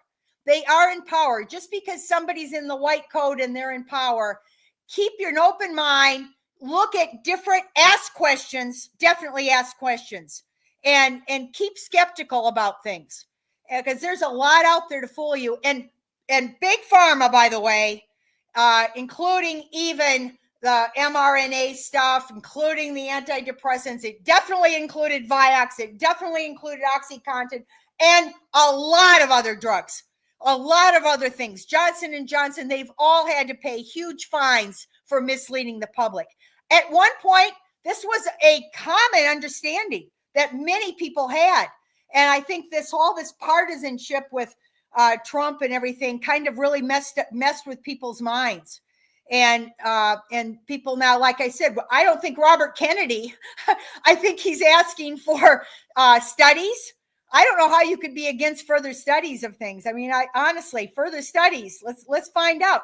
But why is that a problem? Because the thing is, even if it concludes that no, everything is okay, there are some associated risks, and you should, and maybe you shouldn't take it, Colleen. Maybe you shouldn't take it, Santita. Maybe you shouldn't take it, Bernadette. Maybe you shouldn't take it, Miss Flora.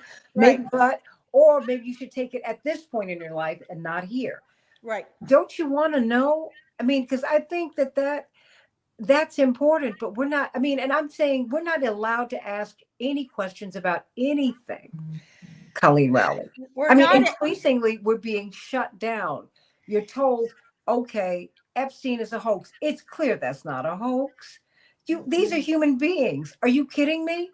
This man, he was convicted of, this is pederasty, actually, because if you're between 12 and 18, 12 and 17, the age of consent, this pedophilia is under 12. Pederasty is still messing with children, okay? These are real people. This is not a hoax. And this is a bipartisan betrayal, everybody. This has nothing to do with Democrats and Republicans. As my great grandmother and grandmother, knows my great grandmother used to say, they are all, let's say, they are all under the same quilt. Okay? And so just stop. I've tried to help disabuse you of that notion, everybody. Because what did you say, Carol? He called it a Democratic hoax. He's playing. These people are all playing games here.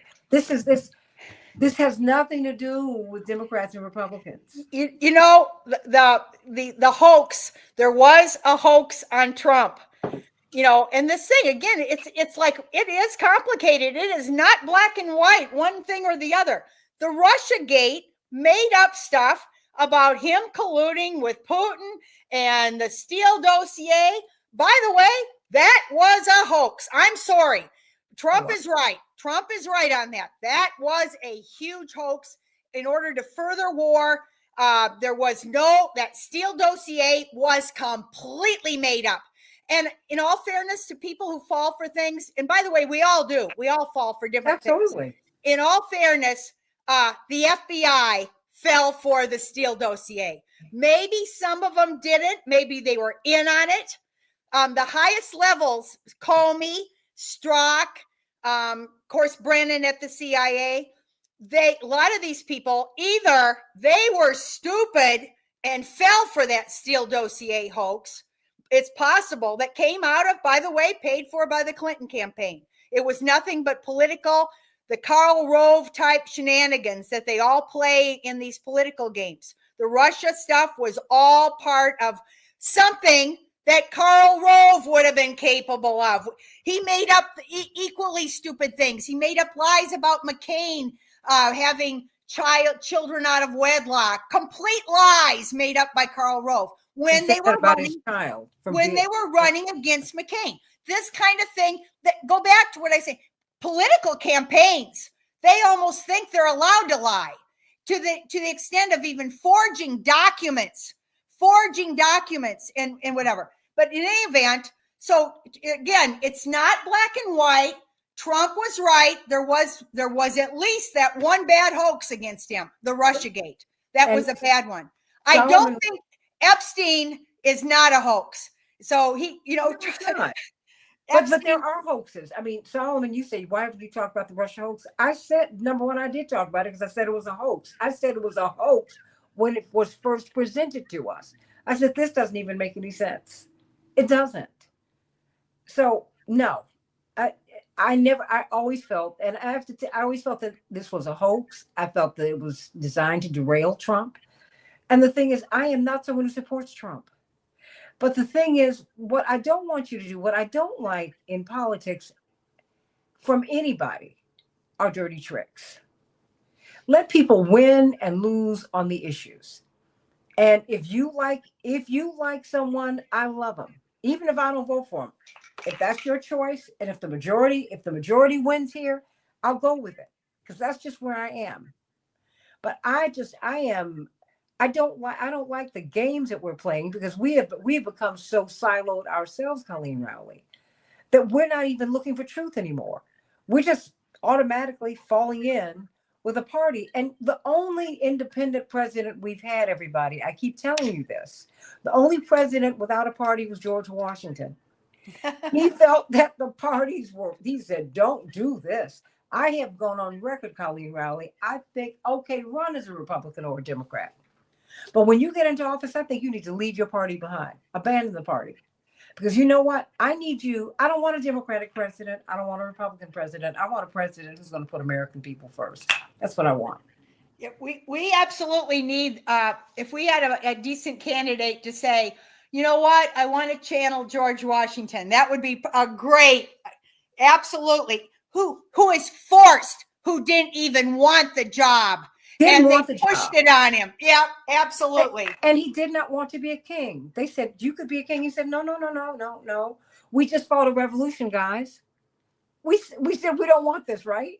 Well, no, because you still had royalists in the United States. You have royalists in the United States today. They're called oligarchs. We have more billionaires in the United States than any country on earth. And we are increasingly having more poor people, because we have no middle class anymore, Colleen Rowley. People are, my brother, former Congressman Jesse Jackson Jr. said, we are the best dressed poor people on earth. Everybody is a paycheck away from bankruptcy. Don't get sick. Don't get sick. If you get sick, you're going to go broke. That's how it's set up. And this is not right. You cannot ask questions of anyone. Colleen Rowley, that's not right. And I don't know how we can survive as a country if we're not able to ask questions. Now, Solomon wants you to talk about the Fed governor, Lisa Cook. I don't know what you want her to, and her alleged mortgage fraud. She's been accused of it. She's not been convicted. They haven't even had a proper investigation, Solomon. Yeah. Investigate. Yep, absolutely. If you're going to, you can't just be coming up with stuff. You got to investigate, find out true, untrue, that, whatever, and resolve it. Everybody is involved. We have a lot of people, lots of people get involved. Sometimes it's very minor. It's not a big thing, but mortgage frauds and stuff are probably pretty common. But in any event, whether it happened or not, investigate. That's the answer. Ask a question and investigate. I mean, what do you want us to know? I mean, Solomon, you say, if I don't believe in parties, why do you promote voter registration for the Democrats to win? I promote voter registration. And I've always done. Am I a registered Democrat? I am. Because, look, I've had Democrats line up more with what I want than not. If I could be an independent, I would be. In Chicago, the way the system is set up, I have to register with a party. because if they don't have an independent on the ticket, I cannot vote. And I don't need to explain to you or anyone why I'm registered with a party. What I've tried to do with you is call balls and strikes and be fair. That's all I'm going to promise you. I'm going to vote the way I'm going to vote. And as long as I have brothers in Congress, and one is leading in the polls, he might go back. As long as I have a brother in Congress who needs my vote as a Democrat, I'm going to vote Democrat. And I'm going to be straight up with you about that. And, as long as you got a Maxine Waters, yeah. But I can tell you this, I appreciate the questions that Marjorie Taylor Greene will ask. There's some other things that she does that make me go, oh, no, I don't. But there's some questions that there's some issues that she raises, and I agree with her on those issues. And I like that. And I don't have to throw the baby out with the bathwater. I'd rather be engaged with people, Colleen Rowley, and talk with them. And when we disagree, we agree to part company. And I'm all right with that. And I'm just going to say one more thing. And let me tell you, I'm not going to register as a Republican because no. For what? What? For publicity? I don't need to do that. Now, I am a woman of principle. No, but if you're a Republican, I appreciate it. You like it, I love it. Do it. All I ask is that when you get in the room, vote for, argue for what people need, not for what you want. Colleen Rowley? Try to get your state to do as Minnesota does. I'm not a fan across the board of everything Minnesota does. However, I think the one good thing here, we do not have to register by party. We register as a voter. And yes, when you go to a primary, if you want to vote in a primary, then that's a party primary, whatever. Yeah, the primary party. Then yes, you have to say I'm one or the other. But when you register, you don't have to register as a Republican or a Democrat. And by the way, that's what George Washington would probably go for.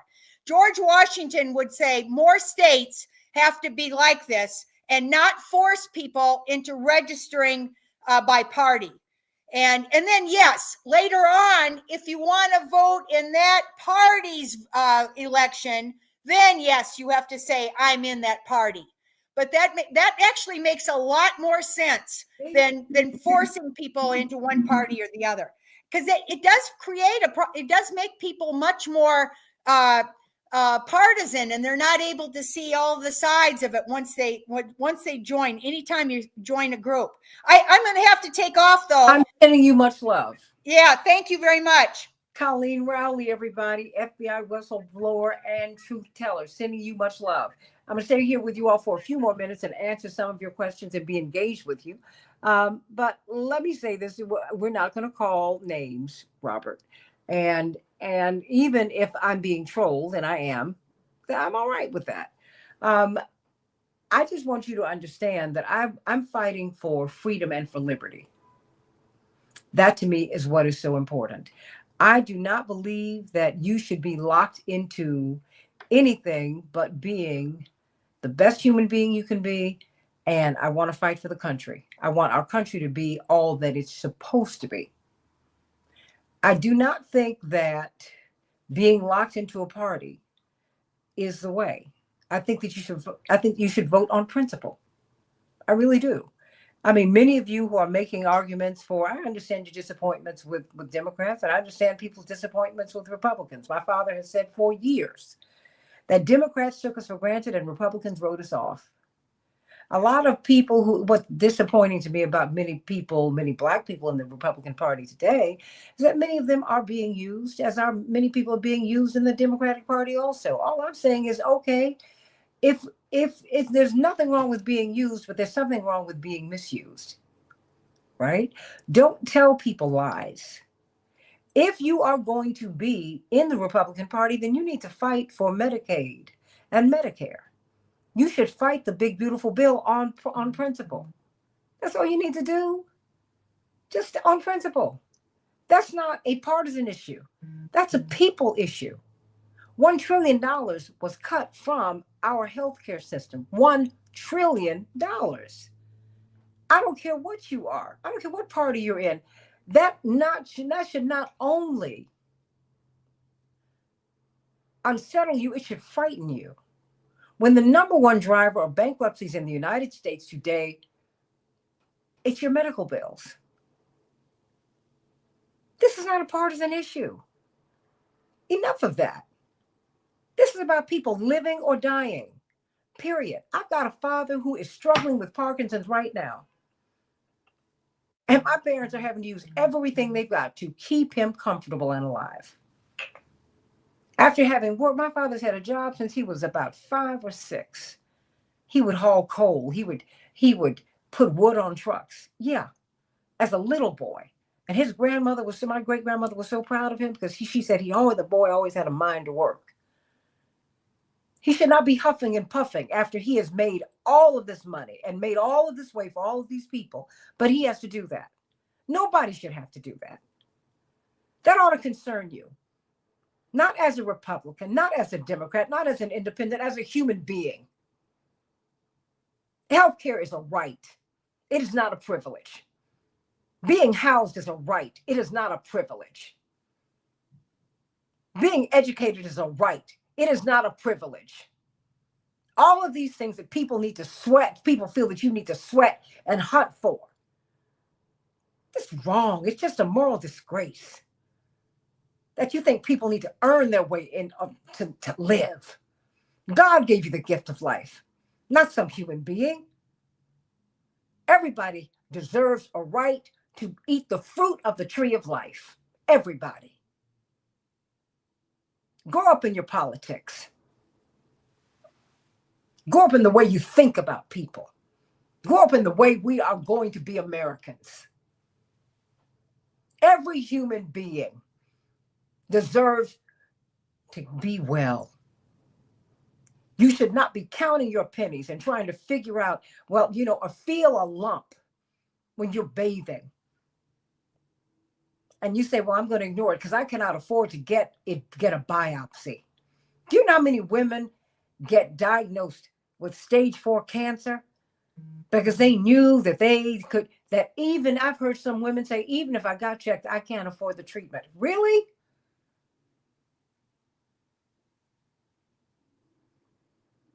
You mean to tell me you go to a doctor and they give you a pill and you just take it? I wouldn't advise that. You should always ask questions. If you're pulled over by the police, you need to ask them why. You have every right to ask all the questions you want to ask. And that does not make you some conspiracy theorist. It makes you a smart human being who esteems themselves enough to protect themselves. Healthcare is not expensive because of so-called illegals. There's nobody on earth who's illegal. Healthcare is expensive because you have administrative costs. You have health insurance companies that spend more money filling out the stock portfolios of their boards than they do taking care of you. They spend money with all the people who you are talking to on the phone who tell you that you cannot get healthcare. That's where the money's going. It's in administrative costs. That is documented, Solomon. And remember, Black people were illegal until the Constitution was amended to make us citizens. And somehow they left Black women off the list. We didn't get our voting rights until 1920. So get us. Just stop it. I'm not going to do that, and I'm not going to play that game with you. I'm a descendant of people who nobody cared about. Both my parents and their parents were born out of wedlock. Nobody cared about them. My father stood in the food line. Somebody tried, the hospital that my brother was born in tried to kick him out because my parents had no money. They said, there's nothing else we can do for him. Jonathan's in Congress right now. It was only because Dr. King, who had world stature, came to the hospital the next morning that they were going to put him out on the streets that he is still living. I don't care if we can't go to their country and get benefits. We've been trying to tear up everybody's countries. We ought to be big enough we have enough wealth to be able to accept anybody in the world. The reason we can't is because we're spending all this money bombing up everybody else's countries, and it's a moral disgrace. America's made more money and has been so richly blessed. We can afford to do anything. But our priorities are off. What we are doing is bombing people instead of baking bread. Now you munch on that. Think about that. Stop blaming these little brown people while Elon Musk is making $8 million a day off of you. For what? While he's kicking you out, kids, stopping you from working. And is not even giving you a program so that you can be re-educated and use your talent somewhere. Just enough. Yeah, we're not going to get into this, and you're trolling because you're trying to be insulting Solomon. Now you either deal with me as a man and deal with me respectfully, or please be quiet. I don't play that game. I don't play disrespect. We don't do that here. There's too much of that in the atmosphere, and I'm not going to do that. Enough. Enough. So everybody, you have the right to ask them questions, and you should ask questions. You should raise questions. That's what mature people do. And we ought to have debates and discussions here that are respectful. And let us deal with each other respectfully, and more than that, in love. That's the commandment. I don't know where tolerance came from. That's not in the Bible. Love is. First, we're supposed to love one another. That's what we're supposed to do. Stay right there. I'm going to stay on that piece. Doesn't mean I have to like you, but when I love you, love covereth all things. And it compels me to respect you. It compels me to treat you in the right way. It compels me even if I don't like you, to feed you, to save your life, to do everything I can for you, because that's God's way. Now, everybody, let's go on and move on up a little higher, as Mahalia Jackson said. Let's get right and treat people correctly. Your job is to be a good person. Let's stay right there. I want you to do more than say peace, Solomon. Be peace and be kind. I say that to everybody. I don't mind being challenged. I'm grown enough. I'm here. But don't treat me disrespectfully. Don't treat me disrespectfully. And don't you treat anyone else on this panel, in this chat line, disrespectfully. Do not disrespect me, and do not disrespect anyone here. We don't do that here. If you want to play those games, go to another show. That is not what we do on the Santita Jackson Show. I will treat people with love and respect. And we can disagree all day long, but we're going to do it in a way in which people are exalted and lifted up. I'm not going to diminish anyone, and I will not be diminished. I love you, everybody. God bless you. I'll see you on Keep Up Alive with Reverend Jesse Jackson on the iHeartRadio network. On Sunday, we'll be talking about a whole lot of things. I cannot wait to be with you. And thank you for honoring me by allowing me to be with you. I love you all with all of my heart. All of you, Solomon, Carol, Bernadette, Daryl, Andre, Emmanuel, everybody, Daryl, oh my goodness, oh, Emmanuel, all of you. I love you, I love you all. Miss Wanda, Andre, even when I have to get you straight, I do that too. Welcome to the Jackson family. That's what we do. I love you, everybody. God bless you. AM 950 Radio, the voice of progressive Minnesota. God bless you real good. I'll see you on Sunday.